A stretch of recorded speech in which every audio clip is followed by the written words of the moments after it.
Confidence হচ্ছে সাফল্যের একটা চাবিকাঠি, কিন্তু ওভার কনফিডেন্স আপনাকে ব্যর্থতা আনতে পারে, মৃত্যু থেকে আনতে পারে। কারণ আপনার যদি বহন ক্ষমতা যদি একমন হয়, যদি দুমন চাপিয়ে দেওয়া হয়, তারপরে কি হয়, ঘাড় মটকে যাবে। জাস্ট একটা গল্প বলছি।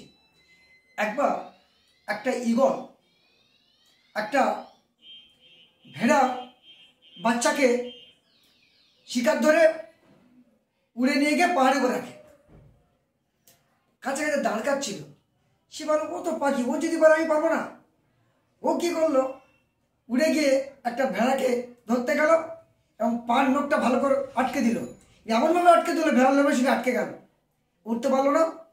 ফলে যে মেষ পালক সে এসে দেখে এই অবস্থা এবং কাকটাকে লাঠি দিয়ে মেরে ফেলে। সুতরাং একটা কথা বলবো, কনফিডেন্স থাকা ভালো, কিন্তু over confidence that means over estimation of your ability, অর্থাৎ আপনার যা সক্ষমতা তার বেশি করে দেখানো, সেটা আপনার ক্ষতি ডেকে আনতে পারে। তারপরে আন্ডার এস্টিমেশন অফ রিস্ক, অর্থাৎ রিস্কটাকে আন্ডার এস্টিমেট করা হয়।